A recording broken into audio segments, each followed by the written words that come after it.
ಅತ್ತಿಗೆ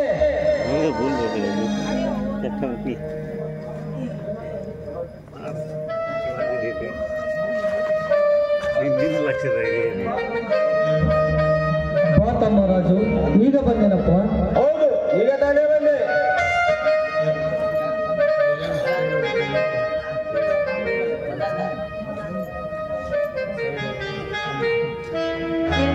ಯಾಕಪ್ಪ ಬೈದನ ಇಷ್ಟೊಂದು ಮೂಗುಪಿಯಾಗಿ ಮಾತನಾಡುತ್ತಿರುವೆ? ಬಿಸಿಲಿನಲ್ಲಿ ಆಯಾಸಾಗಿ ಬಂದಿರ್ಬೋದು. ಬಾರಪ್ಪ ಕುಳಿತುಕೋ, ನಿನಗೋಸ್ಕರ ಒಂದು ಶರ್ಬತ್ ಮಾಡಿಕೊಂಡು ಬರುತ್ತೇನೆ. ನಿಮ್ಮ ಹಾಳಾದ ಸರಬತ್ತಿಗೆ ಅತ್ತಿಗೆ ನನಗೆ ಬೇಕಾಗಿಲ್ಲ. ಕೇಳಿದಕ್ಕೆ ಸರಿಯಾಗಿ ಉತ್ತರ ಕೊಡ್ರಿ.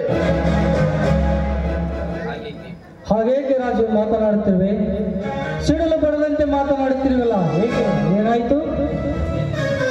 ನಿಮ್ಮ ಮೇಲಿನ ಅಧಿಕಾರಿಗಳು ನಿನಗೇನಾದರೂ ತೊಂದರೆ ಕೊಟ್ಟಿದ್ರೆ, ಇಲ್ಲ ಬಸ್ಸಿನಲ್ಲಿ ಬಂದಿದ್ದಕ್ಕೆ ಆಯಾಸ ಐತೆ, ಸ್ವಲ್ಪ ವಿಶ್ರಾಂತಿ ತೆಗೆದುಕೊಂಡು ನಂತರ ಮಾತನಾಡುವಂತೆ.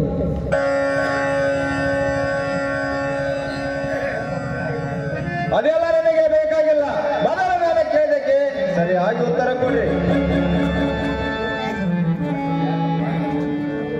ಯಾಕಪ್ಪ ರಾಜು, ಹುಟ್ಟಿ ಇಷ್ಟು ದೊಡ್ಡವನಾಗದಿದ್ರು ಈ ನಿನ್ನ ಅಣ್ಣನಿಗೆ ಏನು ಉತ್ತರ ಕೊಟ್ಟಿರಲಿಕ್ಕಿಲ್ಲ, ಹಿಂದೇಕೋ ಈ ರೀತಿ ಮಾತನಾಡುತ್ತಿರುವಲ್ಲ, ಏಕೆ? ಏನಾಯ್ತು? ಏನಾಗಿದೆ ಅನ್ನೋದು ಆಮೇಲೆ ಗೊತ್ತಾಗುತ್ತದೆ.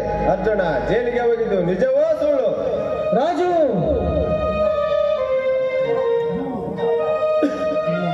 ನಿಮ್ಮ ಮೌನತನ ನೋಡಿದ್ರೆ ಗೊತ್ತಾಗುತ್ತದೆ ನೀವೇ ಅವನನ್ನು ಜೈಲಿಗೆ ಕಳಿಸಿದೆ ಅನ್ನೋದಕ್ಕೆ.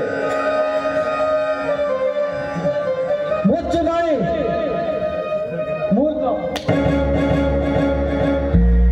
ಅಣ್ಣ, ದೇವರತನ ನನ್ನನ್ನು ಜೈಲಿಗೆ ಕಳಿಸಿ ಹೆಂಡತಿ ಜೊತೆ ಚೆಕ್ಕಿಂಗನ್ನು ಹೊಡೆಯುತ್ತಾರೆ. ನೀನು ನನ್ನ ಅಣ್ಣನಂತ ಹೇಳಿಕೊಳ್ಳಕ್ಕೆ ನನಗೆ ನಾಚಿಕೆ ಆಗುತ್ತದೆ. ಯಾಕಪ್ಪ ಬೈದನ ನಿಮ್ಮ ಅಣ್ಣನವರಿಗೆ ಈ ರೀತಿ ಮಾತನಾಡ್ತೆ?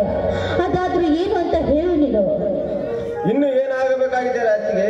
ಆ ಜಮೀನ್ದಾರ ಆಳರಂಗನನ್ನು ಏನರಿಯದ ನಿನ್ನ ಗಂಡ ಕೊಲೆ ಮಾಡಿ ನನ್ನ ಅಣ್ಣನನ್ನು ಜೈಲಿಗೆ ಕಳಿಸಿರಲ್ಲ. ನೀವು ಮನುಷ್ಯರಲ್ಲ, ಪಶುಗಳು. ಯಾಕಪ್ಪ ರಾಜು, ಹುಚ್ಚಿ ಹಿಡಿದರಂತೆ ಹಾಗೇಕೆ ಮಾತನಾಡುತ್ತಿರುವೆ? ಅರ್ಜುನನ್ನು ನಾವೇ ಜೈಲಿಗೆ ಕಳಿಸಿದಂತೆ ಮಾತನಾಡುತ್ತಿಲ್ಲ. ನೀವಲ್ಲ ನಾನು ಕಳಿಸಿದೆ ಅಂತ ತಿಳಿದ್ರ? ನೋಡು, ಈ ಸೋಗು ನನ್ನ ಮುಂದೆ ನಡೆಯಲ್ಲ. ಮೊದಲು ಈ ಮನೆಯಿಂದ ಹೊರಟು ಹೋಗ್ರಿ. ರಾಜು,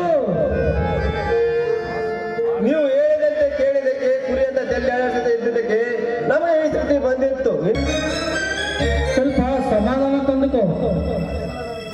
ಅದೆಲ್ಲ ನನಗೆ ಬೇಕಾಗಿಲ್ಲ. ಮೊದಲು ನೀವು ಈ ಮನೆಯಿಂದ ಹೊರಟು ಹೋಗ್ರಿ. ನೀವು ಹೇಳಿದಂತೆ ಕುರಿಯಂತ ತೆಲ್ಲಾಡಿಸದೆ ಇದ್ದಿದ್ದಕ್ಕೆ ನಮಗೆ ಈ ಸ್ಥಿತಿ ಬಂದಿತ್ತು. ಇಂದಿನಿಂದ ನಾನು ನಿನ್ನ ತಮ್ಮನಲ್ಲ, ನಾನಿನ್ನ ಅಣ್ಣನಲ್ಲ. ಮನೆ ಬಿಟ್ಟು ಹೋಗೆದ್ದ ತಕ್ಷಣ ಹಾಗೆ ಸುಮ್ಮನೆ ನಿಂತು ಬಿಟ್ರಲ್ಲ ನೀವು.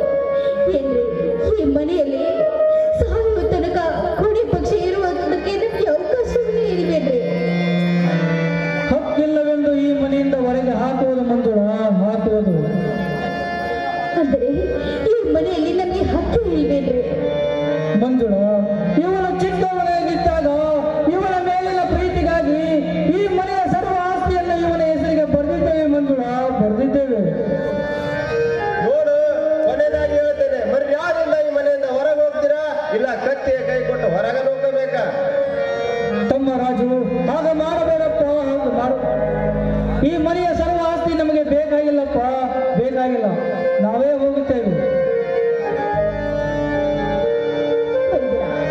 ದಯವಿಟ್ಟು ನಮ್ಮನ್ನು ಮನೆ ಬಿಟ್ಟು ಹೊರ ಹಾಕಿ.